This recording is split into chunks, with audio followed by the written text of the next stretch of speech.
വിശ്വരൂപം കഥയിലെ മിസിസ് തലത്ത് കഥാപാത്ര നിരൂപണം.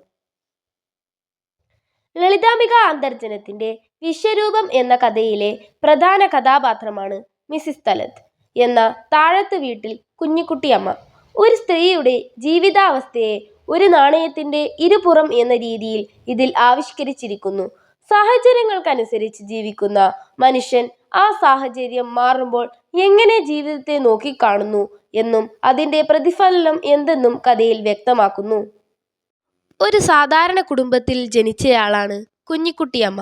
നയതന്ത്ര പ്രതിനിധിയായിരുന്നു ഡോക്ടർ തലത്തിനെ വിവാഹം കഴിച്ചതോടെയാണ് കുഞ്ഞിക്കുട്ടിയമ്മ മിസിസ് തലത്താകുന്നത്.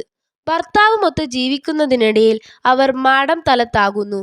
ഭർത്താവിന്റെ മരണത്തോടെ അതുവരെയുണ്ടായിരുന്ന ആർഭാടങ്ങളെല്ലാം ഉപേക്ഷിച്ചു അവർ തന്റെ തറവാട്ടു വീട്ടിൽ വന്നു താമസിക്കുന്നു.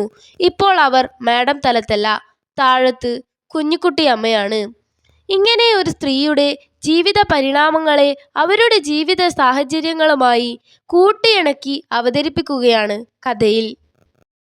മിസിസ് തലത്ത് എന്ന കഥാപാത്രത്തിന് രണ്ട് വശങ്ങളുണ്ട്. ഭർത്താവിന്റെ സാഹചര്യങ്ങൾക്കനുസരിച്ച് രൂപപ്പെടുത്തിയ ഭാരതീയ സ്ത്രീത്വത്തിന്റെ അംബാസഡർ എന്ന മാഡം തലത്തും ഈ ലോകം മുഴുവനും നിറഞ്ഞു നിൽക്കുന്ന മാതൃത്വത്തിന്റെ പ്രതിനിധിയായ അമ്മയായ താഴത്ത് കുഞ്ഞിക്കുട്ടിയമ്മയും.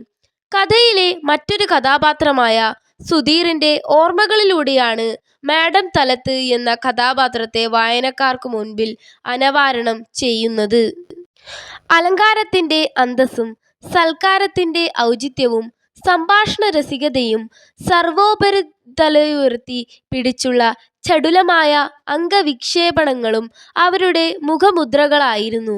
വേഷത്തിലും ഭാവത്തിലും ഒരു മഹാറാണിയുടെ പരിവേഷമുണ്ടവർക്ക്.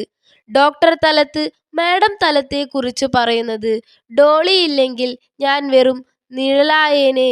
സങ്കീർണമായ പ്രശ്നങ്ങളെല്ലാം അവളുടെ ചിരിയിൽ മാഞ്ഞു പോകും. യഥാർത്ഥ നയതന്ത്ര പ്രതിനിധി അവളാണ്.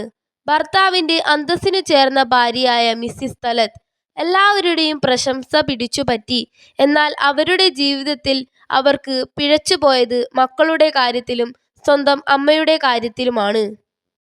4 കുഞ്ഞുങ്ങൾക്ക് ജന്മം നൽകിയെങ്കിലും അവരെ ലാളിക്കാനോ സ്നേഹിക്കാനോ ഉപദേശിക്കാനോ ശകാരിക്കാനോ മിസിസ് തലത്ത് അവരോടൊപ്പം നിന്നിട്ടില്ല.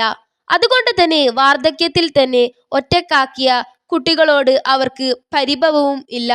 എന്നാൽ തന്നെ കാണാൻ വന്ന സുധീറിനോട് അവർ പറയുന്നുണ്ട്, ഭാര്യയോട് പറയണം കുഞ്ഞുങ്ങളെ സ്നേഹിച്ചും ശിക്ഷിച്ചും വളർത്തണം എന്ന്. അതിലൂടെ തന്റെ തെറ്റ് അവർക്ക് ബോധ്യപ്പെട്ടതായും അതിൽ പശ്ചാത്താപിക്കുന്നതും നമുക്ക് മനസ്സിലാക്കാം. പൗരസ്ത്യ സംസ്കാരം മുഴുവനും മറന്നുപോയ മിസിസ് തലത്ത് സ്വന്തം അമ്മ അവരുടെ വാർദ്ധക്യകാലത്ത് തുടരെ കത്തുകൾ അയച്ചിട്ടും നാട്ടിൽ വന്നു നിൽക്കാനുള്ള മടികൊണ്ട് വന്നില്ല. അങ്ങനെ തീർത്തും പരാജിതയായ ഒരു മകളും അമ്മയുമാണ് മിസിസ് തലത്ത് എന്ന് നിസ്സംശയം പറയാം. ഭർത്താവിന്റെ മരണത്തോടുള്ള ഏകാന്ത ജീവിതം അവർക്ക് തിരിച്ചറിവിന്റേതു കൂടിയാണ്. മക്കളെയും മാതാവിനെയും സ്നേഹിക്കാതെ താൻ ആ സ്നേഹം തിരിച്ചും അർഹിക്കുന്നില്ല എന്ന് അവർക്ക് ബോധ്യമുണ്ട്. ആ ഒരു തിരിച്ചറിവ് മാഡം തലത്തിന് ഇല്ലായിരുന്നു. കുഞ്ഞിക്കുട്ടിയമ്മയ്ക്ക് അതുണ്ട്. അതുകൊണ്ടാണ് ആ നഷ്ടബോധത്തിൽ ഒരു താപസ്വിനിയെപ്പോലെ അവർ ഏകാന്തവാസം ചെയ്യുന്നത്.